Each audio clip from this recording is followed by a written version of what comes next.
وہی میں آپ کو سنانا چاہتا ہوں. وہ واقعہ پڑھا کرتے تھے, کہتے تھے کہ مدینے کا شہر تھا, ایک صحابی تھا, اس کی ہوئی شادی, اس کی جب شادی ہوئی تو اس کی یہاں بیٹا پیدا ہوا. جب بیٹا پیدا ہوا تو بیٹے کا جو رنگ تھا وہ بالکل سیاہ تھا. صحابی جو تھا اس کا رنگ سفید, صحابی کی زوجہ کا رنگ سفید, لیکن جو بیٹا تھا اس کا رنگ بالکل سیاہ. تو فطرت کے خلاف تھا کہ اگر ماں باپ کا رنگ بہت سفید ہو تو اولاد کا رنگ بالکل نہ بھی جائے تو کچھ تو ملتا جلتا ہے. تو خامد نے اپنی بیوی پر شک کیا. اس نے کہا یہ بیٹا میرا نہیں. اس نے کہا حق سچ کہتی ہوں, مصطفیٰ کی قسم یہ تیرا بیٹا ہے. توجہ, میرا جملہ ضائع مت جائے. مصطفیٰ کی قسم کھا کے کہتی ہوں یہ تیرا بیٹا ہے, یہ ہمارا اپنا بیٹا ہے. اس نے کہا اگر میرا ہوتا تو یہ ایسا نہ ہوتا. بات بڑھ گئی. یہ ایک دن خامد نے کہا دے, آج میں تجھے کائنات کی سب سے بڑی عدالت میں لے کر جاتا ہوں, اور اس عدالت میں سب سے بڑا جج ہوگا مصطفیٰ, اور وہی فیصلہ کرے گا کہ بیٹا کس کو ہے. ابھی تک وجہ رکھے گا. وہ صحابی اپنی زوجہ کو لے کر, اپنے بیٹے کو لے کر مصطفیٰ کی عدالت میں آیا. جب مصطفیٰ کی عدالت میں آیا, بیٹا ایک طرف بیٹھ گیا, صحابی بھی بیٹھ گیا, زوجہ بھی بیٹھ گئی. مصطفیٰ نے پوچھا کیسے آنا ہوا؟ کہا یا رسول اللہ میرا رنگ سفید, میری زوجہ کا رنگ سفید, میرے بیٹے کا رنگ سیاہ, مجھے فیصلہ سنائیے بیٹا کس کا ہے. مصطفیٰ نے اتنا سنا نا, دائیں مڑے, سلمان فارسی صاحب چکا کر بیٹھے ہوئے تھے. کہا سلمان,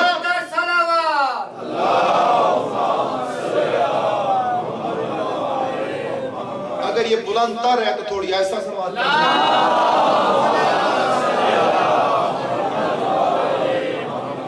سلمان کا جی وارث ایمان کا سلمان میرے گھر جاؤ اور حسنین شریفین کو مسجد میں لے کر آؤ. پھکرنا سنیے گا, پھکرنا سنیے گا. حسنین شریفین کو مسجد میں لے کر آؤ. سلمان جس کی بزرگی کی وجہ سے کمر نون کی طرح جھک چکی تھی, علی کی ولایت کی انگڑائی لی, علی کی ولایت کی انگڑائی لی, الف کی طرح کمر کو سیدھا کیا. پہنچا چاہتا ہوں یہ حسنین کی محبت میں آہستہ آہستہ چلتے ہوئے مدینہ کی گلیوں سے ہوتے ہوئے یہ شہزادی سارا شہزادی کائنات کے دروازے پر پہنچا. جیسے دروازے کے قریب پہنچا, نیت کی کہ تک بات کروں اس سے پہلے کہ دروازے پر کھٹکھٹاتا یہ فضا نے دروازہ کھولا, حسنین کو آگے کر دیا. بدار کو سنیے گا, بدار کو سنیے گا. فضا نے دروازہ کھول دیا. سلمان نے کہا فضا تجھے کیسے پتا چلا میں حسنین کو لینے آیا ہوں؟ فضا مسکرا کے کہتی ہے جاؤ سلمان اپنا کام کرو, تو باہر کا غلام ہے, میں اندر کی غریب ہوں.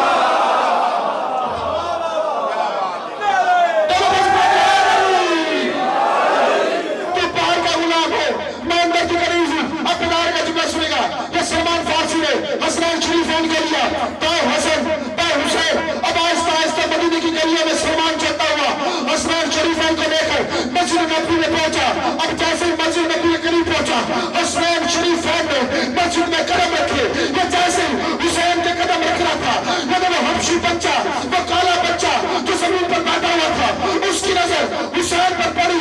وہ حسین کے استقبال کے لیے اپنی جگہ سے کھڑا ہو گیا.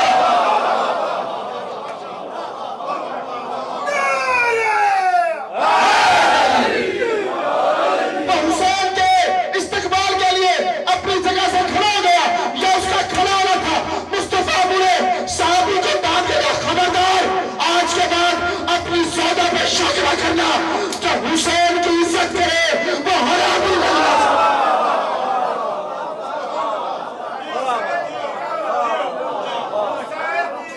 زندہ باد, زندہ باد, مردہ باد, مردہ باد.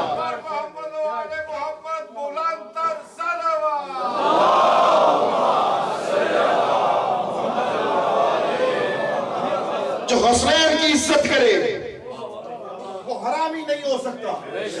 اگر عزتیں چاہتے ہو تو اس در پر آؤ. اگر دنیاوی عزتیں نہیں، اگر ان کے ہاں تمہارا کوئی مقام بن جائے سمجھو تم کامیاب. اگر منصب چاہتے ہو، عہدے چاہتے ہو، اس چوکھٹ پر جھکا دو، گرا دو، ماتھا لگا دو چوکھٹ پر، خدا کی قسم یہ عرش پر اٹھا لیں گے. یہی عظمتیں اور یہی فضیلتیں تو اس گھرانے پر مصائب کا سبب بن گئی.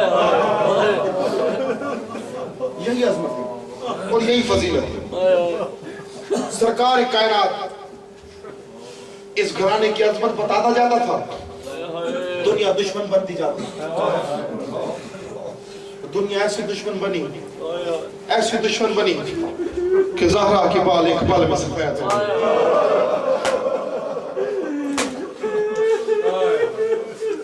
علی کوفہ میں مارے گئے، حسن کے جنازے پر تیر لگے، حسین کا جنازہ تیروں پر اٹھا، عباس دریا کے کنارے چلے گئے، سکینہ زندان میں رہ گئی،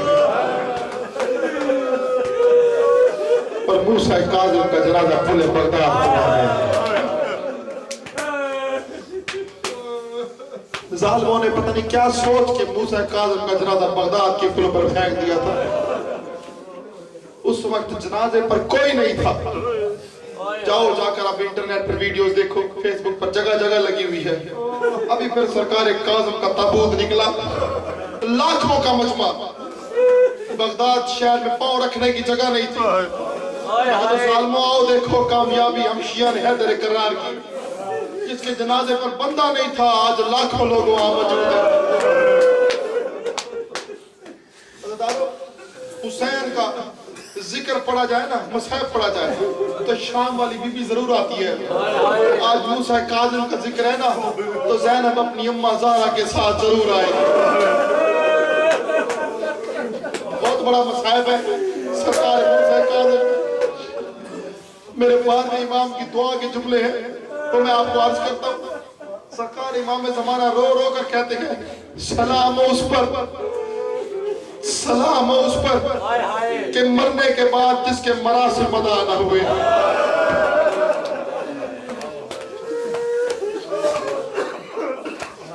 سلام ہو اس پر کہ مرنے کے بعد جس کے مراسم ادا نہ ہوئے. سلام ہو اس پر کہ جس کا گوشت زنجیریں کھا گئی. بہت بڑا مصحف ہے، جس کا گوشت زنجیریں کھا گئی. اگلا جملہ سنے گا امام زمانہ نے کتنے پردے میں رہ کر بات کی ہے، اب اشارہ کافی ہے. سرکار زمانہ رو رو کر کہتے ہیں سلام ہو اس پر کہ مرنے کے بعد جس کے جنازے پر توہین آمیز جملے کہے گئے، جس کے جنازے پر توہین آمیز جملے کہے گئے. جب سرکار موسیٰ کاظم کا وقت قریب آیا نا، سرکار کو پتہ چل گیا کہ اب مجھے زہر ملے گی. سرکار اپنے موجے سے ہتھکڑیاں کو کھلوایا، اپنے گھر میں پہنچ گئے آخری مرتبہ اپنی بیٹیوں اور بیٹوں کو ملنے کے لیے. سرکار جب اپنے گھر پہنچے نا تو رات کا وقت تھا. یا رضا کی ماں نے دیکھا، سرکار رضا کی والدہ نے دیکھا کہ اجنبی کمزور شخص گھر کے اندر چلا آتا ہے. بی بی جلدی سے کمرے میں گئی، امام رضا سو رہے تھے. کہا رضا بیٹا اٹھو، کوئی اجنبی میرے گھر میں آ گیا ہے. اس سے پہلے کہ سرکار رضا اپنی جگہ سے اٹھتے یا موسیٰ کاظم کمرے میں پہنچی، یا کمرے میں پہنچنا تھا، بی بی نے جلدی سے چادر کا ڈھونڈا اپنے سر پہ ڈالا اور ڈانٹ کر کہا اجنبی تجھے پتا نہیں یہ موسیٰ کاظم کا گھر ہے. موسیٰ کاظم کی 18 بیٹیاں اس گھر میں موجود ہیں. تو کس کی اجازت سے اس کمرے میں آ گیا؟ یا امام رضا جلدی سے اٹھے، موسیٰ کاظم کے قدموں میں گرے، رو کر کہا اماں بیچا یہ موسیٰ کاظم. یا بی بی نے رو کر کہا مولا اگر رہائی مل گئی تھی تو ہمیں بتا دیا ہوتا، ہم آپ کا استقبال کرتے. سرکار رو کر کہ رہائی نہیں ملی، بس آخری بار ملنے آیا ہوں. بچوں کی بڑی یاد آ رہی تھی.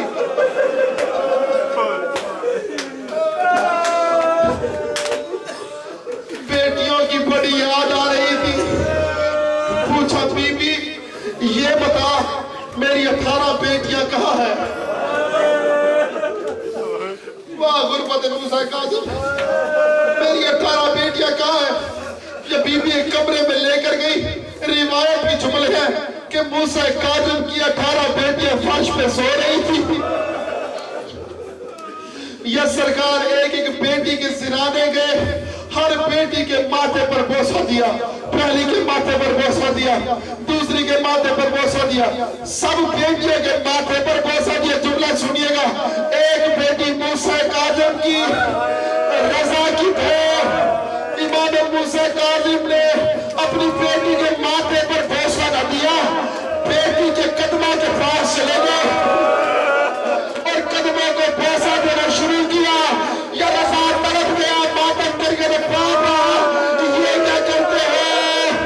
باقی بیٹیوں کے سر پر بوسہ، معصومہ قوم کے پاؤں پر بوسہ. یہ مولا رویت رضا، یہ تیری بہن تجھ سے دور جدا ہو جائے گی، تیری محبت میں اس کے پاؤں سے خون نکلے گا.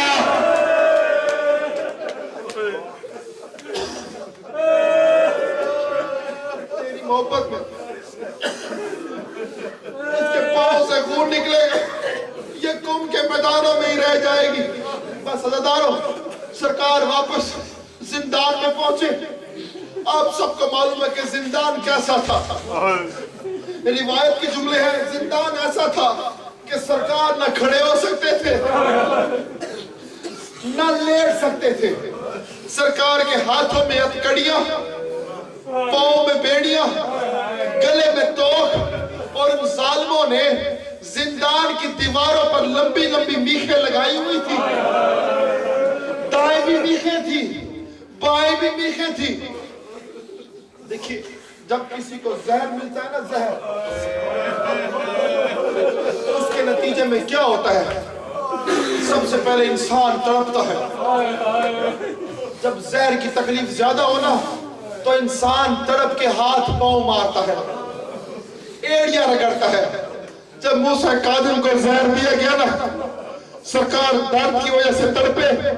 جب درد زیادہ ہوا نا، سرکار تڑپ کر دائیں دیوار پر ہٹتے تھے. جب دائیں دیوار سے ہٹتے تھے، دائیں دیوار پر جو لوہے کی میخیں ہوتی تھی، اس پر موسیٰ کاظم کے گوشت کے ٹکڑے لگے ہوتے تھے. یا سرکار تڑپ کر بائیں دیوار پر لگتے، یا پھر ہٹتے اس دیوار پر موسیٰ کاظم کے گوشت کے ٹکڑے لگے ہوتے تھے. سندھی میں کہیں خدا لائن کا لعنت کرے اس کے اوپر. یہ آیا مولا کے پاس ایک کاغذ اور قلم لے کر، سندھی لائن آیا مولا کے پاس کاغذ قلم لے کر آ کر کہتا ہے، مولا اس کاغذ پر دستخط کرے. کہا کس لیے دستخط کروں؟ کیا لکھا ہے؟ کہا اس پر لکھا ہے آپ کو زہر نہیں دی گئی، آپ اپنی طبی موت مار رہے ہیں. کہ موسیٰ کاظم نے کہا اللہ تجھ پر لعنت کرے، حجت خدا سے جھوٹ لکھواتا ہے، میں دستخط نہیں کروں گا. اب خود اندازہ کرو، میرے جسم میں لگ چکی تھی، خون بہ رہا تھا، زہر لیا ہوا تھا. یا ظالم کہتا ہے موسیٰ کاظم کو، مولا دستخط کرو. دستخط نہیں کرو گے تو ایسا ظلم کروں گا قیامت تک یاد رکھو گے. یہ موسیٰ کاظم رو کر کہتا ہے، سندھی لائن تو ظلم کر، موسیٰ برداشت کرے گا. کہا دستخط کرو. سرکار نے کہا نہیں کروں گا. اللہ مجھے معاف کرنا، بالخصوص صدات حسام سے معافی مانگ کر کہتا ہوں، یہ روایت میں جملے لکھے ہوئے ہیں. اس لائن نے 4 مزدوروں کو بلایا، کہا 4 میخیں لے کر آؤ، ایک ہتھوڑا لے کر آؤ. اس نے ایک میخ سرکار کے سر پر رکھی اور کہتا دستخط کر. کہتا میخ ماروں گا. موسیٰ نے کہا دستخط نہیں کروں گا. یا اس نے ہتھوڑا مارا. جب موسیٰ کاظم زمین پر گرے، موسیٰ کا گرنا تھا، اس نے سپاہی